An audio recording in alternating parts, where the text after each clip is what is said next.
우리는 성경이 인간을 구원하기 위한 하나님의 계시의 말씀이라고 믿습니다. 하나님은 성경을 선약속 후 성취라는 그 독특한 방식으로 기술하고 있습니다. 쉽게 말하면 먼저 보이지 않는 미래에 대해서 먼저 말씀하시고, 그리고 나중에 역사 속에서 그 말씀을 성취하신다라는 말씀입니다. 저는 이런 성경의 독특한 기술 방식, 이것은 어쩌면 위대한 작가들에게 보이는 그런 저술 방식이다라고 제가 설명하는 걸 좋아합니다. 예를 들면 위대한 작가들은 그의 소설 속에서 사실 시작할 때 여러 상징과 인물, 그리고 여러 말을 통해서 미래에 대한 복선을 깔아놓습니다. 그리고 나중에 그 복선은 이제 너무나 이야기 가운데 극적인 전환 때, 그리고 그 이야기가 너무나 아름답고 또 벅차오를 정도로 아름다운 이야기로 이어지는 것을 보게 되거든요. 우리는 그렇게 복선을 통하여 나중에 일이 이루어지는 소설을 잘 볼 때 우리는 그들을 위대한 작가라고 이렇게 찬양하게 되는 것 같습니다. 제가 저희 가족들이 되게 좋아하는 영화가 있어요.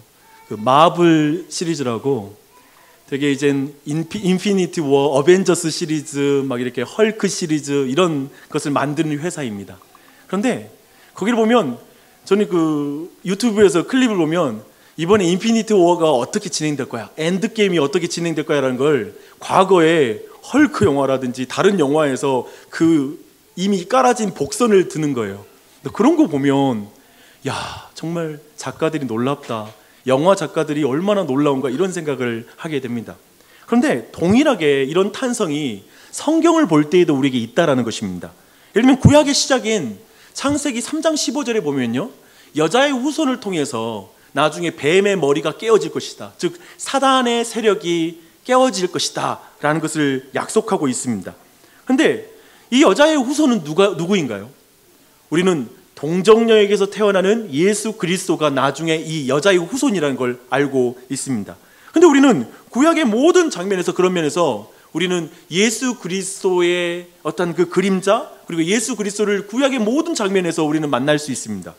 그래서 우리는 구약의 모든 장면에서 그 약속을 이루시는 예수님을 만날 수 있는 것입니다. 우리는 종이 위에서 복선을 깔고 그대로 이루어지는 것을 쓰는 사람을 작가라고 불러요. 그런데 하나님께서는 현실 속에서, 인류의 역사 속에서 복선을 까시고 나중에 그 일을 이루시는 분을 우리는 뭐라고 부르냐면 위대한 작가가 아니라 그는 위대한 하나님이십니다, 위대한 신이시다라고 말을 해요. 왜냐하면 어느 사람도 수천 년을 두고 복선을 깔고 역사를 이루는 존재는 없기 때문에 그렇습니다. 오직 하나님만이 그렇게 행하시는 것이죠. 이게 성경의 독특성이에요. 성경은 수천 년 가운데 그 역사를 이루어간다는 거예요. 오늘부터 우리는 신약을 통해 하나님의 은혜를 나눌 것입니다. 그런데 이제부터 예수님의 가르침과 사역을 살필 때 구약의 장면을 자주 제가 떠올릴 것입니다. 구약을 가져와서 설명하는 것이죠. 왜냐하면 신약은 구약을 성취한 역사이기 때문에 그렇습니다. 그리고 구약은 그래서 신약의 해설서라고 불립니다. 예수 그리스도가 누구신지 알려면 구약을 봐야 되는 것이죠. 그가 십자가에 달려 피를 흘렸다는 의미가 뭘 알려면 구약의 제사의 제도를 봐야 되는 것이죠. 이런 식으로 연결이 돼요. 우리는 그런 말을 듣잖아요. 성경이 짝이 있다고 말하잖아요. 구약과 신약이 짝입니다.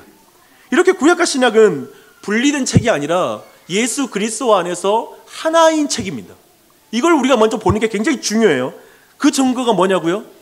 신약의 시작을 보십시오. 어떻게 시작하죠? 아브라함과 다윗의 자손 예수 그리스도의 계보라 라고 시작합니다. 신약의 출발이 뭐냐면 이스라엘의 역사를 가지고 오지 않으면 예수님께서 누구시고 그가 행하신 일이 무엇인지를 알 수가 없다라고 말하는 거예요. 이스라엘의 역사, 예수님이 어떤 분인지, 그분이 가르치고 행하신 일을 알려면 그것은 이스라엘의 역사와 밀접하게 관련이 있다라는 게 지금 신약의 첫 번째 말씀의 가르침인 것입니다. 마태복음의 첫 말씀, 아브라함과 다윗의 자손 예수 그리스도의 계보라. 이 말씀 안에 먼저 정리할 건 뭐냐면 이 예수 그리스도의 계보라 할 때 이 계보의 의미를 정확히 아는 게 필요합니다. 이게 히브리어로 엘레톨루돗이라는 단어를 쓰고 있습니다. 근데 먼저 기억할 것은 이 예수님의 계보라 할 때 이 계보는 단순히 생물학적인 어떤 조상들의 이름을 나열한 그런 족보 차원을 넘어선다라는 거예요. 헬라어로 그 첫 구절을 해석하면 이렇게 직역할 수 있습니다. 예수님의 기원에 관한 책이라는 의미로 우리는 이걸 번역할 수가 있습니다. 근데 이 동일한 단어가 창세기에서도 사용이 돼요. 창세기 2장 4절을 보면 이것이 천지가 창조될 때 하늘과 땅의 내력이니 라고 말합니다. 이 내력이라는 단어가 아까 봤던 계보랑 동일한 단어예요. 개역 버전을 보니까 천지의 대략은 이러하다라고 말해요. 대략이라는 표현을 또 써요. 또 창세기 6장 9절을 보면 이것이 노아의 족보니라 라고 말해요. 이때 이 족보가 아까 봤던 계보예요. 개역 버전에서 또 보면 노아의 사적은 이러하니라 라고 이 동일한 단어를 이렇게 번역하고 있습니다. 이렇게 성경이 여러 부분에서 세계, 대략, 계보, 사적 이것으로 번역하는 것을 볼 때 지금 예수 그리스도의 계보라 하는 이 계보는 단순히 족보 개념을 넘어서서 역사라는 의미를 담고 있습니다. 그래서 이걸 우리가 다르게 또 번역한다면 예수 그리스도의 역사라라고 이렇게 번역할 수 있습니다. 제가 지금 시작하자마자 복잡하게 단어 연구 제일 싫어하잖아요. 우리가 이렇게 의미 해석하면 너무 힘들어하는데 제가 이렇게 말하는 건 물론 이 자리에 족보를 너무나 싫어하는 사람들의 마음을 누그러뜨리고자 하는 제 마음도 있지만 한편 역사 이야기로 제가 관심을 돌리는 이유가 있습니다. 우리가 방금 살펴본 성경에서 이 엘레톨레도이라는 이것을 사용할 때마다 그 성경의 중요한 특징들이 있습니다. 창세기 2장 4절은 이제 천지를 창조하고 나서 이제부터 시작될 인간들의 범죄와 그로 말미암아 죽음이 닥치고 저주가 오는 그 역사, 그 역사의 전환점에 엘레톨로도스를 사용해요. 그리고 노아 시대에 돌이킬 수 없었던 타락으로 말미암아 인류를 멸하실 것을 기록할 때 그 전에 노아의 사적이다 엘레톨로도스를 또 사용하고 있습니다. 그리고 홍수 이후에 이제 새로운 시대의 역사를 맞이했잖아요. 새 세상이 열렸잖아요. 그때에도 창세기 10장 1절에서 또 이것을 사용하고 있습니다. 그리고 나중에 아브라함을 부를 때 창세기 11장 27절에 보니까 또 엘레톨로도스 사용해요. 즉 구약에 굉장히 익숙했던 유대인의 관점으로 보면 엘레톨로도 이 말이 등장하면 지금 하늘과 땅에 중대한 변화가 일어난다는 거예요. 이제 그것이 닥치고 있다는 거예요. 획기적인 변화가 이제 이어질 거라는 걸 먼저 예고하고 있는 거예요. 지금까지 역사의 내용과 의미를 바꾸어 놓을 그런 획기적인 사건, 그 놀라운 사건이 일어날 때 표현하는 게 이 엘레톨로도스입니다.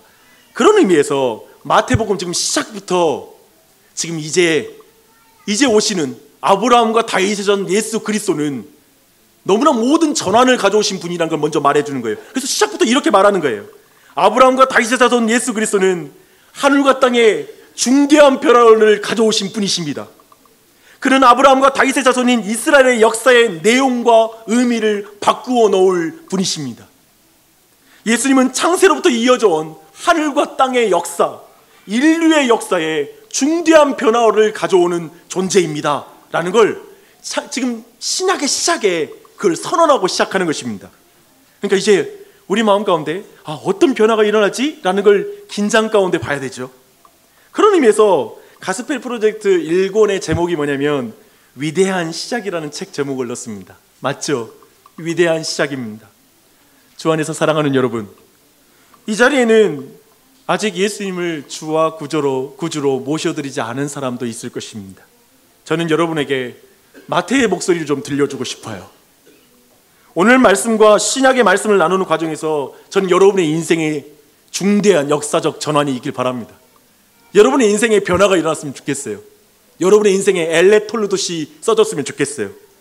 죽음으로 끝날 당신의 인생에 중대한 변화를 만드신 분이 예수 그리스도이신 것을 아셨으면 좋겠습니다. 그분을 만나시는 은혜가 있길 바랍니다. 제발 여러분에게 변화가 일어나지 않을 거라고 단정하지 마십시오. 특별히 오랜 신앙생활 가운데 너무나 변화 없이 살아온 사람, 그냥 은혜 받아도 또 돌아갈 거야, 나는 별로 변화되지 않는 사람이라고 생각하는 사람이 이 자리에 있다면 저는 여러분의 삶에 위대한 시작이 있길 바랍니다. 근데 그 위대한 시작은 우리가 땅을 많이 가지고 돈을 많이 벌어서 가지는 게 아니라 오직 예수 그리스도를 만날 때에만 우리의 인생은 전환점을 가질 수 있습니다. 믿으십시오. 그리고 그 앞에 서십시오. 설교의 초반에 말한 것처럼 예수님의 생애와 사역은 조상들의 역사, 곧 이스라엘 역사와 떼어서 생각할 수가 없어요. 이해할 수가 없어요. 마태는 이스라엘 역사를 이제 세 덩어리로 나눠서 설명해요. 어떻게 설명하냐면 아브라함 때부터 다윗 왕까지, 그리고 다윗 왕부터 포로로 끌려갈 때까지, 그리고 포로로 끌려가서 예수님 때까지, 이 세 덩어리로 쉽게 말하면 구약 전체를 요약해요. 그리고 그 요약이 얼마나 놀랍냐면 17절에다 17개 절에 지나지 않는 짧은 내용으로 구약 전체를 요약하고 있어요. 오늘 제가 이걸 설교해야 되거든요. 구약 전체를.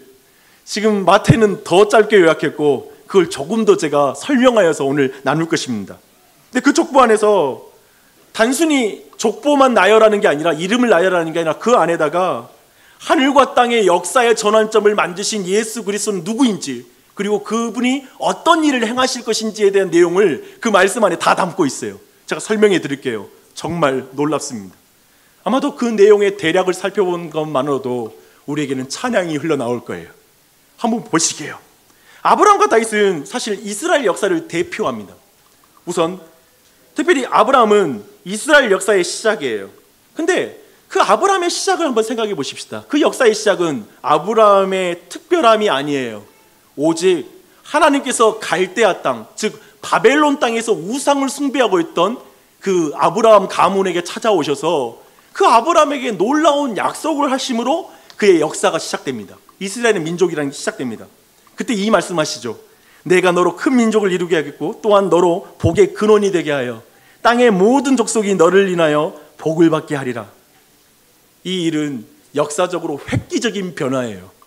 한 사람 아브라함과 그 자손을 통해 세울 나라는 하나님 나라에서, 즉 하나님의 말씀의 통치, 하나님의 말씀의 순종함으로 하나님이 누구신지를 세상 가운데 보여줌으로 세상 모든 사람으로 하여금 그 복으로 나아오게, 하나님께 나아오게 할 것이라고 말씀하고 있는 것입니다.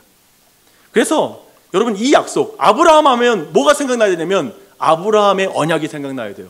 다시 한번 따라해 볼까요? 아브라함의 언약. 그러나 창세기는 이 약속을 믿지 못하는 아브라함 때문에 내용이 참 길고 복잡해요.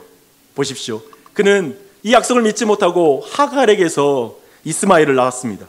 그리고 나중에 100세가 되어서야 그 육체가 아무런 소망이 없을 때 하나님의 능력으로, 하나님의 말씀의 능력으로 그가 이삭을 얻게 됩니다. 근데 여기서 또 질문은 뭐냐면, 이때 아브라함의 맺은 그 언약은, 하나님과 맺은 그 아브라함 언약은 누구에게 전달될 것인가, 누구에게 이어질 것인가가 중요한 성경의 관심이에요.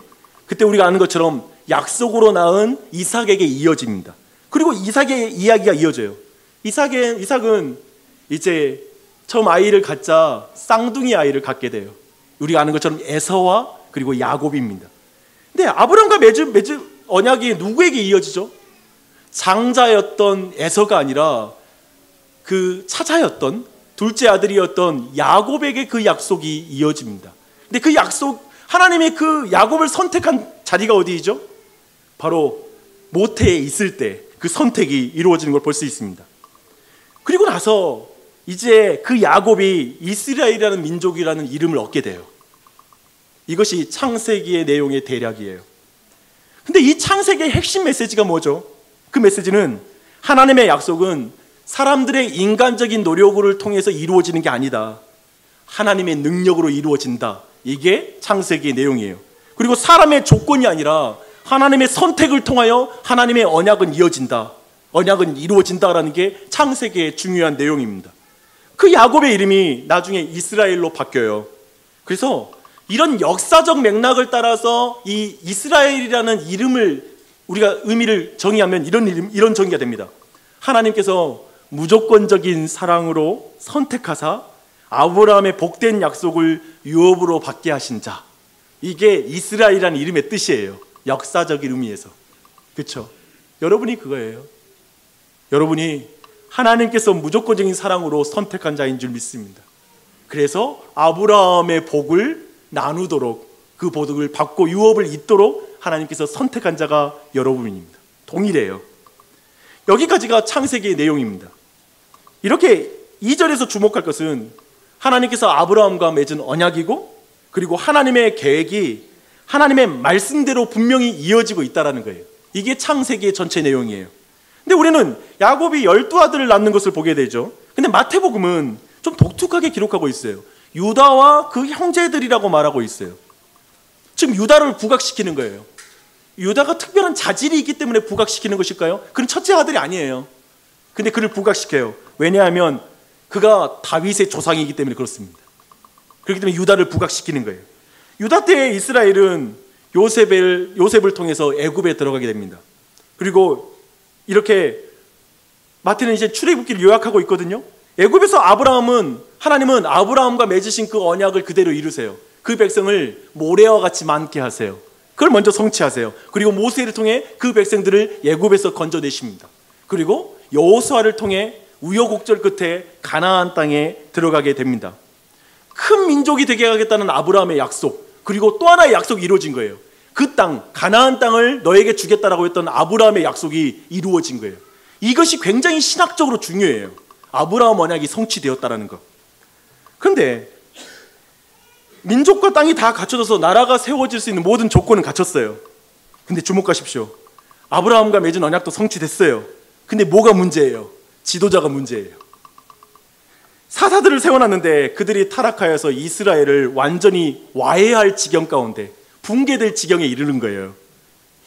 하나님 나라의 왕 같은 제사장으로 그들이 부름받았고, 거룩한 백성인 이스라엘 백성이 하나님 나라의 땅에서 우상을 숭배하는 산당을 만들고, 그리고 거기에서 음란한 짓을 하는 거예요. 왜냐하면 그들에게 모세와 여호수아 같은 지도자가 없기 때문에. 사사기는 정확히 말하면 왕이 없었기 때문에 그들이 방자히 행했다라고 말하고 있습니다. 이때 하나님은 다윗을 일으키세요. 이제 다윗을 세워 대적의 손에서 구원하여 이스라엘을 다스리게 하십니다. 그래서 다윗 왕 때 그 땅에 전쟁이 그치고 안식이 있었다는 표현을 합니다. 이건 하나님 나라의 이상이 이루어진 거예요. 안식, 샬롬이 이루어졌다는 건 신학적으로, 성경적으로는 하나님의 나라가 온전히 이루어졌다는 걸 말하고 있어요. 근데 아브라함이 이스라엘의 시작이었다면 다윗은 이스라엘의 절정인 거예요. 그래서 아브라함과 다윗은 이스라엘 역사에 너무 중요해요. 그리고 아브라함과 맺은 그 언약 때문에 아브라함이 중요하죠. 근데 이때 하나님께서는 다윗에게 특별한 약속을 주세요. 그 특별한 약속이 사무엘하 7장 12절 13절에 이렇게 약속하고 있습니다. 내 몸에서 내 씨를 내 뒤에 세워 그의 나라를 견고하게 하리라. 그는 내 이름을 위하여 집을 건축할 것이요 나는 그의 나라 왕위를 내 몸에서 날 자로 영원히 견고하게 하리라 라고 말하고 있습니다. 이건 굉장히 특별한 약속이에요. 그래서 다윗 하면 뭘 생각해야 되냐면 다윗 언약을 생각해야 돼요. 따라하겠습니다. 다윗 언약. 6절을 보십시오. 다윗 다음에 솔로몬도 왕이잖아요. 그 뒤에도 다 왕이거든요. 하지만 오직 다윗에게만 왕이라고 칭하고 있어요. 이건 뭐냐면 마태가 이스라엘 역사 가운데 다윗 왕의 특별한 위치에 있다는 걸 분명히 강조하고 있는 거예요. 왜 다윗 왕을 그토록 강조하는 것일까요? 그가 오직 참된 왕이신 하나님께 순종하는 왕이었기 때문에 그래요. 진짜 왕이었던 거예요. 땅도 있고 백성도 있으나 참된 왕을 진정한 통치자로 인정하지 않았던 이스라엘 백성들이 있었지만 다윗 왕은 참된 왕이신 하나님을 경외하는 사람이었습니다. 생각해 보십시오. 우리는 힘이 없는데 스스로가 왕이 되어 자기 힘을 의지해 살아가요. 근데 다윗 왕은 힘이 있어요. 왕인데 자기의 힘을 의지하거나 군대를 의지하는 게 아니라 철저히 하나님만 의지하는 거예요. 다윗의 삶에서 보이는 그 정점은 그거예요. 혹 자신이 왕위에서 내려갈지라도 하나님이 날 떠나면 안 돼요. 진짜 하나님을 살아가는 사람이었어요.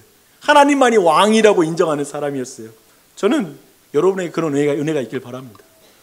좋은 집이 있고 좋은 땅이 있고 자손들 잘 되고 그러할지라도 제일 중요한 것, 하나님을 왕으로 모신 삶, 그걸 우리에게 알려주고 있죠.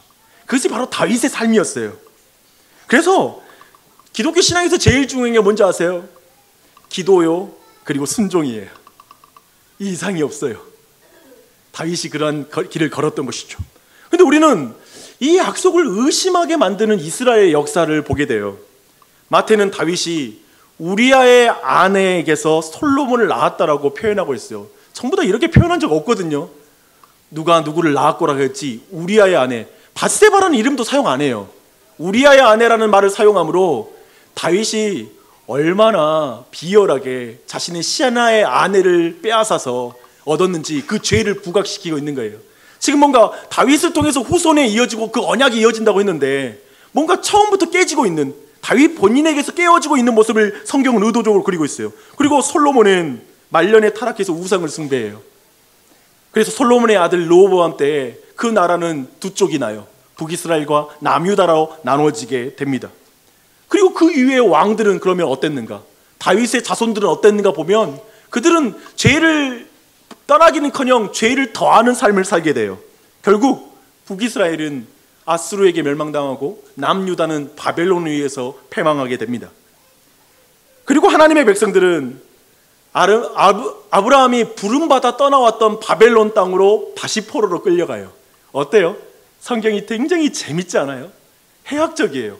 다시 처음으로 돌려놔요. 지리적으로 바벨론으로 다시 돌려보내버려요. 이걸 역사의 후퇴라고 봐야 되나요? 신앙의 퇴보라고 말해야 되나요? 예를 들면 우리가 다시 세상으로 돌아가는 거예요. 그 자리로 모시는 거죠.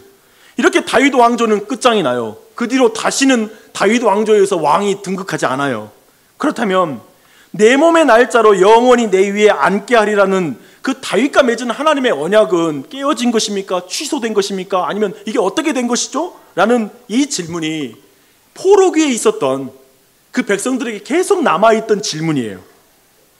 이스라엘에서 이런 역사의 흐름을 여러분이 보는 건 굉장히 중요합니다. 여러분 주목하십시오. 하나님은 아브라함과 맺은 언약대로 큰 민족이 되게 하셨고 가나안 땅도 줬어요. 그러나 사사라는 지도자가 문제가 됐잖아요. 그래서 모든 백성은 참된 왕을 구했죠. 그때 이젠 다윗 왕을 보내주셨죠. 하나님은 하나님을 믿고 순종한 아브라함과 맺은 언약에 더해서 이제 하나님을 믿고 신뢰하는 다윗과도 언약을 맺으시는 거예요. 그래서 국민과 영토와 주권이라고 말하는 하나님 나라의 모든 언약을 맺으신 것입니다. 이제 하나님의 나라에 대한 모든 언약이 맺어졌어요. 그런데 또 지도자의 문제가 발생하는 거예요. 결국 하나님을 경외하지 않는 왕으로 인해 온 땅에서 온 백성이 우상을 숭배하고 타락하게 된 것입니다. 포로기에 들어간 유대인들은 도저히 이해가 안 되는 말씀이 있었어요. 그래서 아까 나눈 것처럼 그러면 아브라함과 다윗 언약은 어떻게 되는 거죠? 우리에게 주셨던 하나님의 약속은 어떻게 되는 것입니까? 특히 다윗에게 주시기로 한 그 영원한 왕권은 무엇입니까? 라는 이 신학적인 질문이 있는 거예요. 이건 진짜 자신의 삶에서 경험하는 고통 가운데 던지는 질문이었어요. 그들은 인간 왕들의 실패를 통해 점점 더 그 약속의 깊은 뜻을 알게 됩니다. 이미 인간 왕은 이 땅에 위에 세워진 하나님의 나라와 그 백성을 견고하게 하라는 하나님의 말씀을 이룰 실력이 없다는 걸 역사 가운데 다 증명이 된 거예요. 그러면 그 의미를 다시 찾아야 됐어요. 도대체 그렇다면 그 의미는 뭐야? 그래서 영원한 왕권이라는 참 하나님의 말씀의 의미를 발견해 가기 시작합니다. 이 모든 발견에 예레미야의 선지자의 외침이 사용돼요. 그는 이렇게 말해요. 여호와의 말씀이니라. 보라, 때가 이르리니 내가 다윗에게 한 의로운 가지를 일으킬 것이라. 그가 왕이 되어 지혜롭게 다스리며 세상에서 정의와 공의를 행할 것이며. 그 이후에 에스겔이라는 선지자를 통하여 또 다윗의 후손에 대한 그 왕권에 대한 또 다른 예언이 이루어집니다.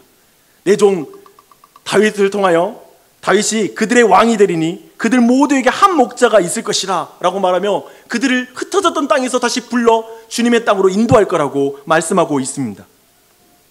이제 포로기에 이스라엘 백성은 다윗의 육체적인 후손이 아닌 다른 어떤 분이 그보다 훨씬 뛰어난 진정한 왕이 오셔야 된다는 걸 이제 포로기의 백성들은 확신하기 시작해요. 즉 다윗의 후손 메시아를 보내어 자신들을 이 모든 심판에서 구원해 주실 거라고 믿었던 것입니다. 그리고 포로로 끌려간 자신들을 다시 본향 땅으로 인도해 줄 거라고 그 왕을 기다리기 시작해요. 그 왕을 메시아라고 말해요.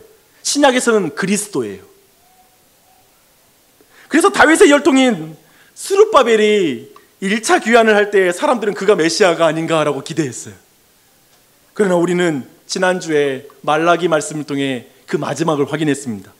스룹바벨이 재건한 그 성전, 그리고 느헤미야가 지었던 성벽, 에스라를 통해 있었던 영적 부흥, 모든 게 사실은 미완으로 끝나게 돼요. 다시 배교로 끝이 나요. 결국 멸망으로 끝이 나면서 더욱더 그 초점이 누구에게 향해요? 모든 사람을 통한 회복들이 다 제한적으로 끝나면서 결국 그 초점은 메시아, 메시아, 메시아. 그래서 이제 마지막 그 중간기라고 부르는 구약과 신약 사이의 400년의 기간 동안에 메시아에 대한 기대감이 점점 일어나기 시작합니다. 왕이 와야 돼. 메시아가 와야지만 우리는 온전하게 될 수 있어라는 그 기대감이 서기 시작했어요. 마태는 이렇게 구약의 역사를 요약하면서 결국 아브라함 언약과 다윗 언약을 성취할 자가 메시아라는 것을 가리키고 있어요.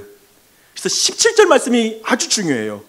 함께 읽어보겠습니다. 시작. 그런즉 모든 대수가 아브라함부터 다윗까지 14대요 다윗부터 바벨론으로 사로잡혀 갈 때까지 14대요 바벨론으로 사로잡혀간 후부터 그리스도까지 14대라.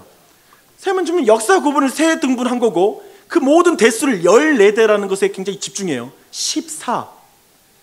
사실 여기는 고대 히브리어에 알파벳에 부여된 숫자가 있습니다. 이 방식을 게마트리아라는 이름으로 부르는데요. 예를 들면 14라는 그 숫자를 4, 6, 4로 하면 14가 되잖아요. 근데 그 4는 그 히브리어 철자로는 D예요. 그리고 6은 V, 그리고 다시 4는 D. 해서 이 내용 자체가 데이빗을, 즉 다윗을 가리키는 것으로서 계속 초점을 맞추는 거예요. 이거 그냥 뭐 알레고리컬한 해석이 아닙니다.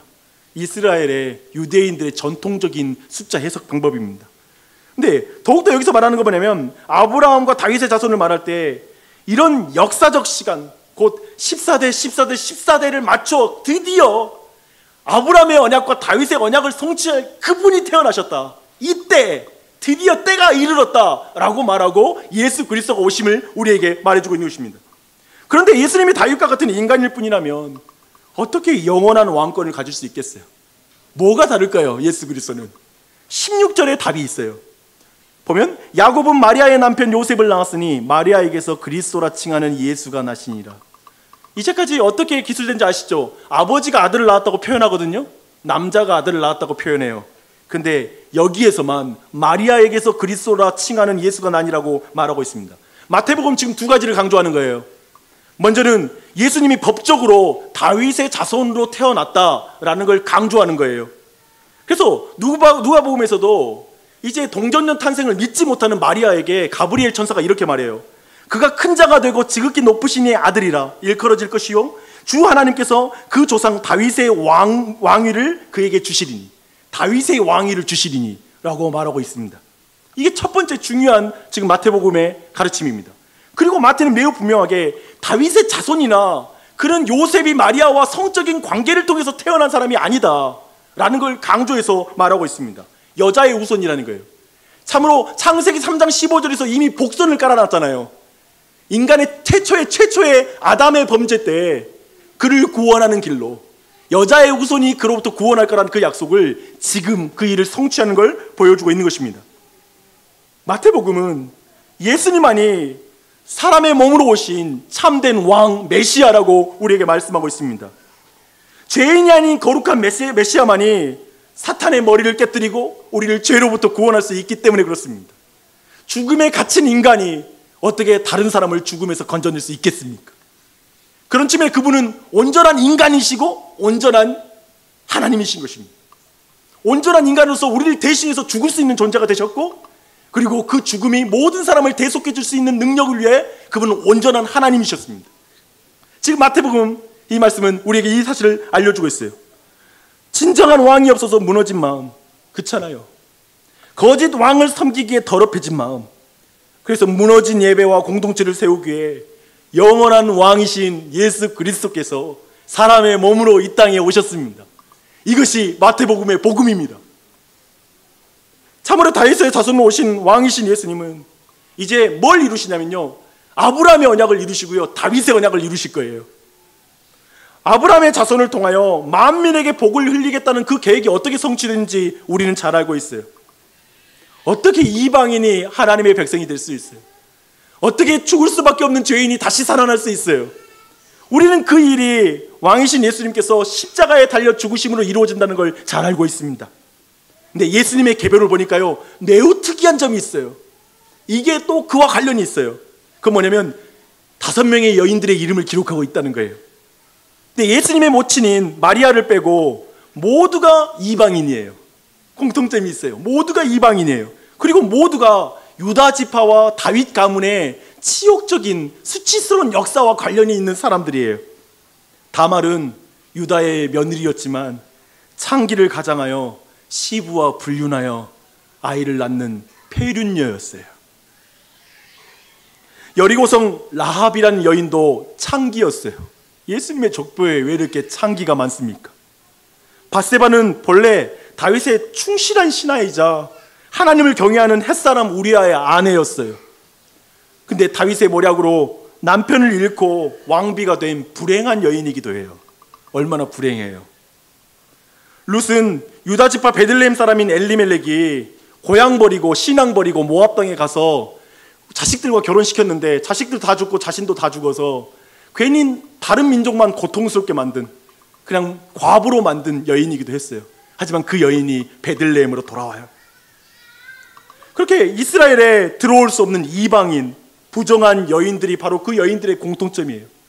그들은 하나님 앞에 설 수 없는 자들이에요. 또한 하나님의 백성에 의해서 상처 입은 여인들이에요. 그렇잖아요. 유다에 의해서 상처 입은 다말. 한편에 그것도 있거든요. 룻은 어떤가요? 배신당한 여인들이에요. 하나님을 배신한 하나님의 백성들 때문에 고통당하는 여인들이에요. 결국 죄와 허물과 비참하고 부끄러운 여인들, 자신의 죄악으로나 이방인이라는 신분으로 인해 하나님 나라의 축복에서는 제외되었던 여인들이 모두 예수님의 족보 안에 들어온 거예요. 이게 은혜예요. 이게 바로 아브라함의 언약을 성취하는 예수 그리스도의 방법이에요. 이미 예수 그리스도의 이 사역은 이미 족보에서 이미 예수님의 사역과 성격을 다 알려주고 있어요. 예수님은 앞으로 이런 사역을 할 거야. 고아와 과부들을 만날 것이고 창녀들을 만날 것이고, 예수님의 신약의 복음서를 보세요. 예수님 만난 여인들은 부정한 여인들이었어요. 똑같이 그 사역을 하시는 거예요. 즉 구약의 모든 기록이 바로 예수님의 사역을 말해주고 있는 거예요.